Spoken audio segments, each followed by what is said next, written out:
Remember the video that I made recently about Antarctica and Nazis and their secrets there? Well, I told you there in this video that I'm gonna keep digging. Especially I was interested to see how Soviets approached the topic about secrets of Antarctica and the Nazis there. So here it is. I did some digging as promised and my brain is boiling and I'm not complaining about it.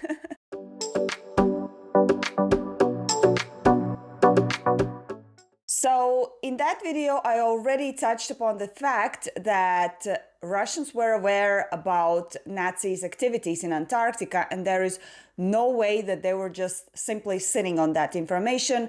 They must be curious, they must be willing to also know what are the secrets there. And remember, we had those maps that we discussed, and if they had those maps, we are now certain that they had, because it's official.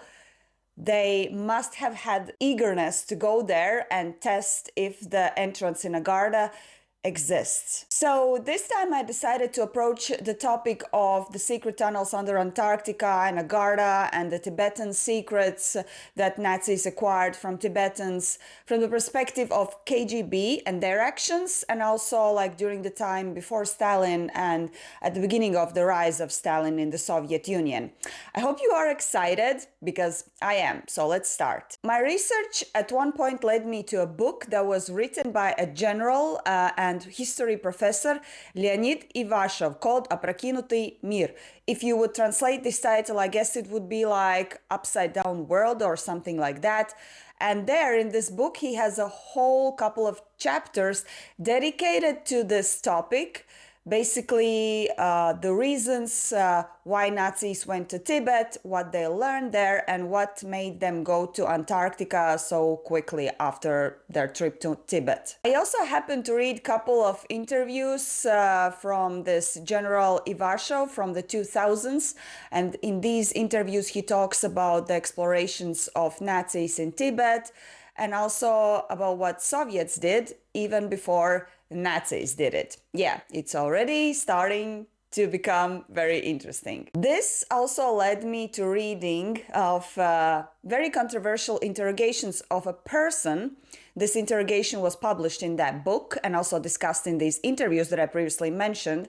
So this person that was interrogated was directly related to revealing all of these Tibetan secrets, which later on led Soviets and also Nazis to have to know all of these Tibetan secrets, and also led them to Antarctica. This interrogation was documented, it was included in the book, this really happened, and this person actually pronounced all of these words. And it's so interesting. Remember in the previous video I told you that the idea for Nazis to go to this Tibet exploration in the year 1938 came from Hitler himself, because in the 20s he read a book by a very influential mystic and founder of Theosophy, Miss Blavatsky, and there in this book there was information that kind of allowed Hitler to link Germans to Aryans, and that it could have rooted somewhere in Tibet, and this is why he sent some people over there to look for some signs of Aryans. Yeah, I guess everybody thinks that this is where everything started, but there are more layers to this story. In fact, I think, to be honest, we can call this video as a pre-story of Nazi explorations in Antarctica. So theoretically, this should be like video 1 before the one that I already published. But I mean, if you watch that one, it will also make sense in relation to this video, so let's just dive in. We have to start with a person named Yakov Blumkin. He was born in the year 1900 and was left socialist revolutionary, a Bolshevik, and an agent of the Cheka and the Joint State Political Directorate. He did a lot during his life. For example, he assassinated German ambassador in Moscow, Wilhelm von Mirbach. Well, this is to show some impression about how badass this guy was. His manipulation manipulations and wittiness earned him the fame of somewhat Soviet James Bond, but with more of a negative connotation. For your information, Cheka is a secret police organization that was known to be using Red Terror. Joint State Political Directorate was the intelligence and state security service and secret police of the Soviet Union from the year 1923 to 1934. I will call it GSPD further in the video. Taking all of this into consideration, I must tell you that his life is veiled with a lot of mysteries and legends. As I said, kind of James Bond type. And in 1926, Blumkin was supposedly assigned as a secret representative of GSPD in Mongolia. And among his duties, there were also trips to countries like China, India, and wait for it, Tibet. Some sources say that there in Tibet he actually managed to meet very influential and important person called Nikolai Rerich. I'm gonna say allegedly because I could not find like real official proof, but there are some sources that kind of tell that he might have met him, and together with Nikolai Rerich, Blumkin allegedly discovered some crazy things in Tibet. And who is this Nikolai Rerich? I'm just gonna mention it so that you understand that he is really important in relation to Tibet. In 1925, a Russian painter, writer, archaeologist, theosophist, philosopher, and public figure Nikolai Rerich, together with his son George and some friends, began the 5-year Rerich Asian expedition. If you haven't heard about Rerichs and their legacy, that's a whole another story, another material for a separate video. But he was influential, very much into mysticism and theosophy, and even nominated for the Nobel Prize for 3 times. Rerich's Asian expedition, of course, attracted a lot of interest from foreign services and intelligence services. For example, of course, from the Soviet Union, since he was like born Russian, also from United States, also from Japan and the United Kingdom. In fact, prior to this expedition, Rory had solicited some help from Soviet government and the Bolshevik secret police to assist him in this expedition, and in return he would also give some information about the British activities there in that area. As I said, the fact that Blumkin met Rerich, it's allegedly, but also the book that I was referring to also mentions that both of these guys met, and both of them were like involved in revealing all of these mysterious Tibetan secrets. And we will get to those secrets too, so just stay with me here. In fact, according to General Ivashev's book, Blumkin's main target and goal in Tibet was not like looking after Rerich and what he's doing. Blumkin's main goal and task was to do some official business with Dalai Lama 13th, Tubten Gyatso. I hope I pronounced this name correctly. Before the trip, the chairman of GSPD told Blumkin to inform Dalai Lama that the Soviet Union will provide Tibet with golden weapons, and in that time, the political situation in that area was quite complicated, so all of these weapons and the gold would be very, very useful. And of course, nothing comes for free. And in turn for this like golden weapons, he was supposed to request Dalai Lama 13 to show what kind of treasures is he hiding in these underground chambers under Potala Castle and in Lhasa. And allegedly all of this happened. Dalai Lama accepted the help from Soviet Union, and in turn Blumkin saw some treasures of Tibet.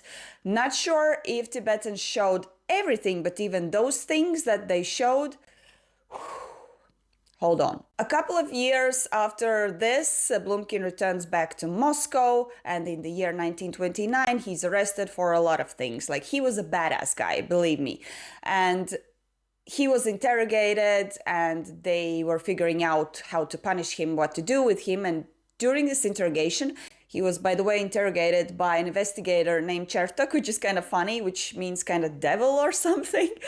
And this interrogation, Blumkin finally told everything that he saw in Tibet in the year 1925, what Dalai Lama 13th showed him. And this is the interrogation that I mentioned at the beginning of the video that was documented.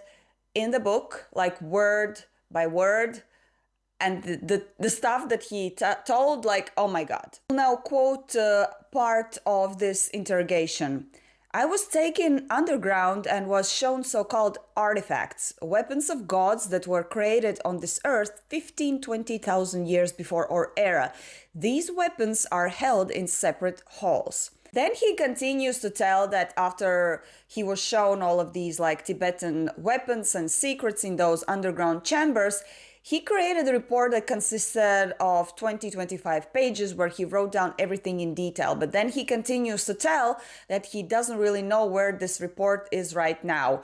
And we will get to that, where it actually went. You will be surprised. Since he didn't have the report in his hands and he didn't know where it is, he tried to recall some of the main things from the top of his head. And the things that he described. Okay, I'm just gonna dive in. So here are some of the things that he mentioned. Giant pliers called Vajrayu. I hope this is the correct pronunciation.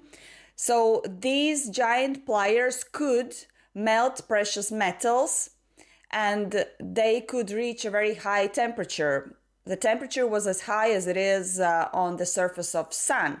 And with help of these pliers, for example, you could turn gold into a powder. Then he continued that this powder that was created from gold by means of these pliers was used a lot in construction. And he in fact also mentioned that this powder was used to make pyramids. Also, this powder was used as a form of medicine that would cure incurable diseases, and some of the elders were also using it for prolonging their life. Then he mentioned a bell called Shudzi, and by means of this bell, you could make blind and deaf a whole army of soldiers. It created such a huge noise that all of them just went deaf and blind. This bell, the noise that it created, worked with electromagnetic waves on a certain frequency, and the noise could not be heard by humans, but it directly influenced human brain. Blumkin, though, added in this interrogation that he did not see all of these things in action. So he was assigned a Tibetan representative from Dalai Lama, and this representative actually gave him a tour to these like underground chambers in Tibet and showed everything and told how everything works. So basically he didn't see how it works. This kind of leaves us an open door for imagination that maybe this Tibetan representative and Tibetans in general were making a joke out of Blumkin and just like inventing stories on spot. But then again, the things that followed kind of make us think that I guess this was truth. There in Tibet, Blumkin also got some very useful information about entrances and tunnels inside the earth, and also the ones that are under Antarctica. However, he also learned that you cannot enter so easily, even if you know where they are. In order to enter, you need to know certain rituals and certain codes that you have to use in order to go inside those tunnels. Now get this, remember Blumkin was in Cheka, and when he returned back to Moscow, you would think that he would eagerly run to his bosses with this information about his discoveries, but he does not. According to General Ivashev's book, and it was supported by certain documents, Blumkin sold this information to German intelligence for $2.5 million. He also confessed in doing this in this interrogation from 1929 that I'm referring to in this video and that I mentioned earlier and that I kind of read and went through. So there is a fact. He actually confirmed this in this interrogation. In between, there's another little mystery that's kind of vague. Before Blumkin went to German intelligence and gave over all of this information, he actually also went to Cyprus, and there he met a very good friend and ally, Leon Trotsky. It is assumed that Blumkin might have given some parts of his reports to Trotsky, and also, of course, he told everything about these Tibetan secrets to Trotsky. But it's allegedly, it's not confirmed, we still don't know, but it might have happened. Why is this part about Trotsky so important? Well, let me tell you, Leo Trotsky is an important political person of that time. He was a central figure in the 1905 revolution, October Revolution, Russian Civil War. Alongside Vladimir Lenin, Trotsky was widely considered the most prominent Soviet figure, and he was de facto second in command during the early years of Russian Soviet Republic.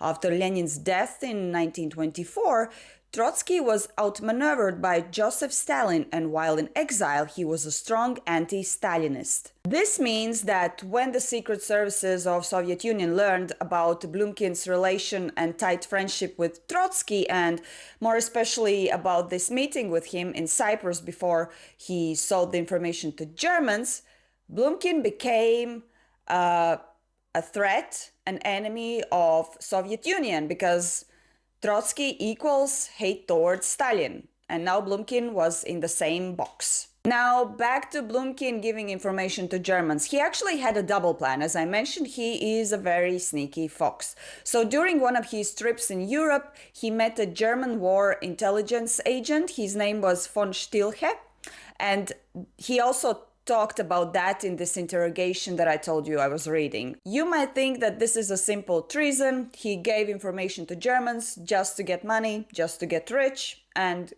leave Russia afterwards. Well, in this interrogation, though, he tells a little bit another story. So, which story do you believe? It's up to you. In the interrogation, Blumkin told the following. So he said that he met up with this German guy von Stilche, and he said that he was very impressioned about how intelligent he was, how very passionate he was about investigating all of these Tibetan secrets and history in general. And then this German gentleman said to Blumkin that his government, German government, is planning to make huge expeditions to Tibet and research all of these Tibetan secrets, and he would like to cooperate in this with the USSR. And this is what kind of caught Blumkin's attention, and he started to listen and became very interested and started to consider sharing the secrets with him. Blumkin also said that these 2.5 million US dollars were not like a bribe, but it was considered as a contribution, as the first installment from Germans, just to prove that they are very serious about the future cooperation. So now we know where this 2025-page report by Blumkin actually went, where it disappeared. It went to Germans. Possibly part of it also went to Trotsky, or maybe a copy of it went to Trotsky while they met in Cyprus. We don't know. But what we do know, this report disappeared and never appeared again. Allegedly, this report also included information about a secret and very powerful weapon that was created 8 to 10,000 years before our era. And this weapon was retrieved from depth of the lands, somewhere under Antarctica, more specifically where Queen Maud's land is now located. Brings us back to the first video that I made about this topic, right? Funnily enough, after Blumkin sold this information to Germans and received the money, he wanted to run away from the USSR, and he wanted to run away together with his girlfriend. Her name was Lisa Gorskaya, but she was also called Elizabeth Zubilin. However, she was the one who actually told the authorities about Blumkin's treason, about the fact that he sold information to Germans. In fact, she was also an agent under disguise, and she was tasked by the chief of Foreign Department of Czechia to make sure that Blumkin falls in love with her, tells her everything, and yeah, it looks like sex espionage. His weakness for women kinda was the reason why he was caught. Once Germans had their hands on these Blumkin's reports, things started to move. For example, in the year 1930, even before Hitler rose to his power, Germans wanted to make some diplomatic connections with Tibet. After that, followed this SS expedition that was led by Schindler and Schaffer that we already know about from the year 1938 up to 1939. It is believed that Nazis went to Tibet already knowing, thanks to Blumkin's reports, that they have to ask and learn about some kind of rituals and codes that would help them to enter into these tunnels in Antarctica. And allegedly, Schaffer actually got those codes, learned about those rituals, and this is why after this expedition in Tibet, they immediately went to Antarctica to put all of this in practice. Wait a second, but how about Soviets? Were they really so clueless about the things that Blumkin learned in Tibet? Were only Germans the ones who knew about these secrets? Well, in the interrogation that I'm referring to in this video from 1929, Blumkin was asked by the detective, "Does anybody else knows about these things that you sold to Germans?" And the reply was yes. He says that he also had passed over this information to his bosses of GSPD. So this allows us to understand that both Soviets and Germans knew the information. The question is, though, how much of the information Blumkin gave to the Soviets and how much did Blumkin give to Germans? I suppose he gave more to Germans rather than to Soviets, but nevertheless, both of them knew that something is going on there in Tibet and something is going on there in Antarctica. In my opinion, this is a very interesting fact because this actually shows a picture of two very influential countries knowing some really crazy stuff and going after some possibly life-changing mysteries. What is very weird is that the book by Ivashov alleges that Soviets also had their expedition to Tibet in the year 1939.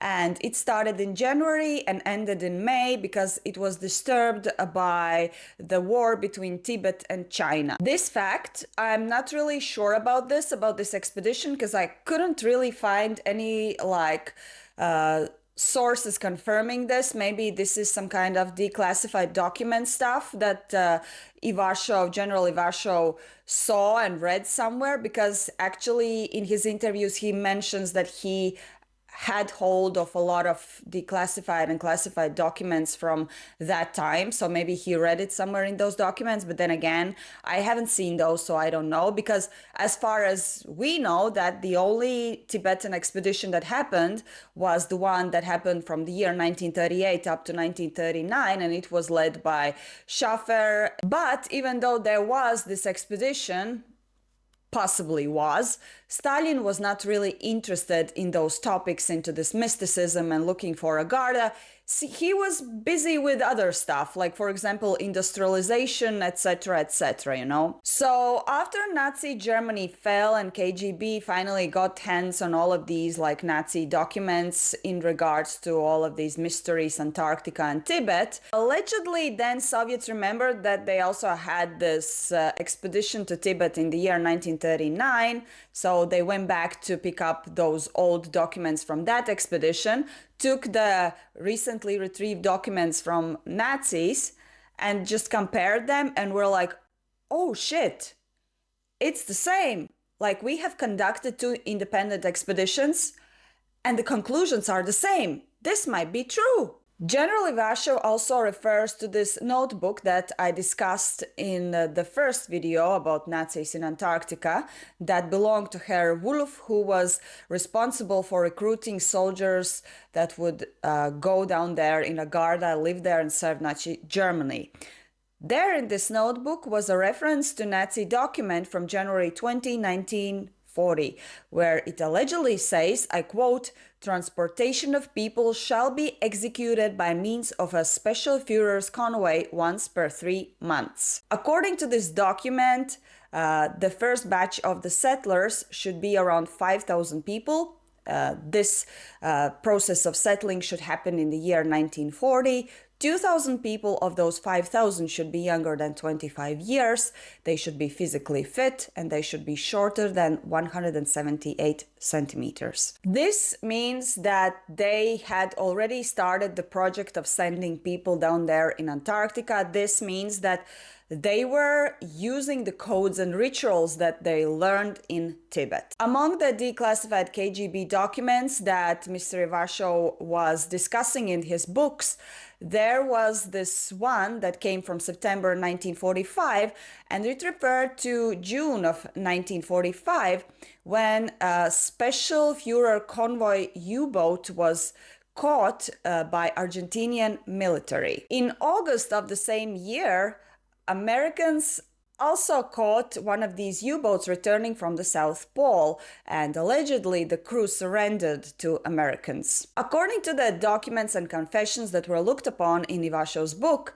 and it was regarding the period from year 1944 up to 1945, in total there have been around 14 raids that transported around 260 passengers, and also there was some kind of cargo on these U-boats that had the secret content. In total, there were like 2 missions by Nazis with those U-boats. So the first mission was the U-boats who took passengers and this important cargo to Antarctica, to a certain spot in Queen Maud's Land. And then all of these passengers and cargo was taken out of this U-boat. And then there was this second mission. So when a special U-boat appeared from somewhere under the water, so they all changed to this U-boat and went down in this Agartha, or whatever, call it, the land under Antarctica's ice, and disappeared forever. It is believed that this is how many prominent Nazi scientists and simply valuable representatives of nation managed to escape after the Nazi reign fell. And also some believe that this is actually how Hitler managed to escape and survive. This is another rabbit hole. I'm not gonna go there in this video unless you want me to. Write down in comments, because then there's also the story about Hitler escaping actually to Argentina. That's also another topic, you know. Now back to the fact that Stalin was also now interested in these mysterious things happening in Antarctica and what were Nazis actually doing there. So in November of the year 1945, he sent 3 A-class U-boats to Antarctica just to check if all the stuff that he's reading in these declassified Nazi documents is actually true. And remember, there were maps, there were notebooks, there was a lot of things. So now he was curious to know. Each of these 3 U-boats had a counterintelligence officer on it, but unfortunately, Soviet Navy soldiers did not succeed with this mission. So what was described in this book and what was shown in the reports by these soldiers is as follows. So most of the way the U-boats were traveling like in a way that you can see the upper part on the surface of the water. And then they reached this point where, according to the Nazi maps, they were supposed to dive in and kind of find this entrance into Agartha, or call it whatever. So the first U-boat dives in, but then suddenly they were attacked by UFOs. Seriously? What the fuck? Soviets suddenly used their weapons to beat those UFOs off, but they did not succeed. They eventually had to just leave this place. It was impossible to fight. The entrance to Agartha was heavily guarded by some kind of underwater UFOs.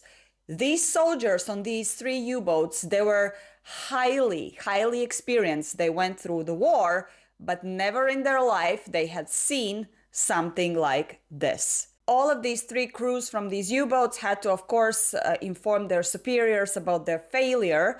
And when they did that, they were immediately given a non-disclosure document that they had to sign. And in this document, it was said that they would never talk about this event until the end of their lives. This is why we don't have any names, any interviews, anything in regards to these crews that actually experienced that.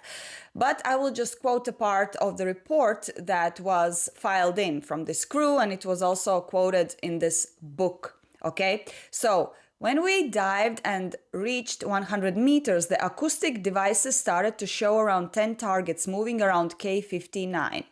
That's one of the U-boats of the Soviets.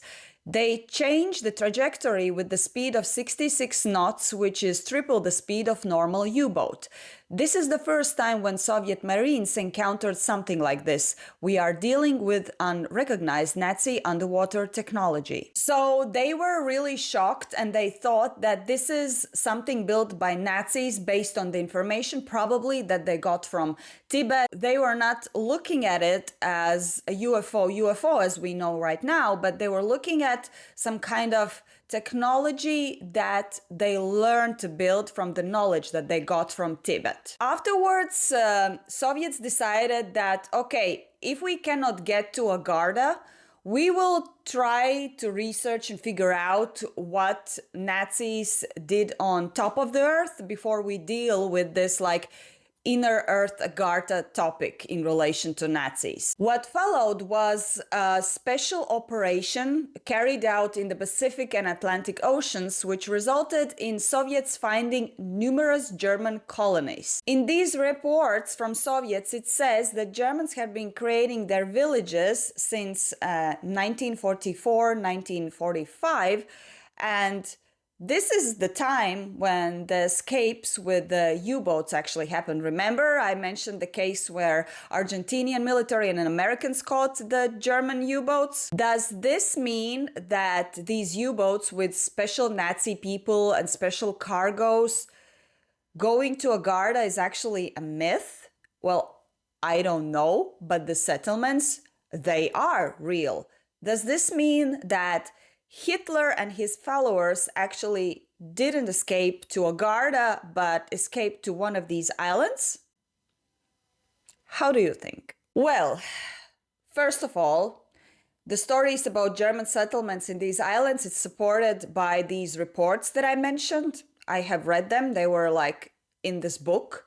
But then again, there are real legit reports from Russian soldiers who also encountered some underwater UFOs when they went to Antarctica. That is also supported by documents. So here we are very confused, and I don't know how to translate it so that everybody understands, because I also don't understand. Let's go a little bit back to the main intrigue, all the stuff that Blumkin mentioned, all these mysterious tools that you could use, I don't know, to create some weapons and also to make people deaf and blind with just a sound that nobody hears. Let me remind you one thing. Blumkin was a sneaky fox, and basically all of this story and all of these legends kind of started from him. Can we trust him? Many believe that he actually invented all of these things on spot about the miracles of Tibet, about the codes, about the rituals. And I'm gonna tell you more, which kind of also a little bit supports that he was inventing this maybe on spot and expecting that Soviets would recruit him as a secret agent that has contacts with Germans. Because he said that when he met von Stilke and gave him this information, Stilke said that he's gonna come to Moscow after couple of months from the moment when he was interrogated, and that he's gonna bring some money and that he's gonna go to the embassy and talk to Soviets about this cooperation that he had promised to do. So maybe Blumkin was trying in this way to buy at least a couple of months of life, because he was quite certain that he's going to have a very heavy punishment and probably he's gonna die, which actually afterwards happened. So here's the thing to think about. If he lied, this didn't work because they punished him immediately after this interrogation. If he did not lie, then there's a lot of stuff that we probably missed out from this guy. But there's also another side of the story. Blumkin might have stayed alive and maybe elaborate on this topic about Tibetan secrets in Antarctica and Agartha, but I think his death and punishment, there was no escape from that, because basically he was punished not because he sold allegedly some secrets to Germans. he was punished because of his connections with Trotsky. Trotsky was an opponent to Stalin, and if you're friends with somebody who's an opponent to Stalin, then you are also automatically a public enemy. And this was the main reason why Blumkin was shot to death in first place. Now, my friends, I will put a full stop here. I already knew that this video is going to be long even before I started to do the research. I know it's again a lot to digest, a lot of things like maybe not, you know, you have to think about it to understand in which theories do you believe.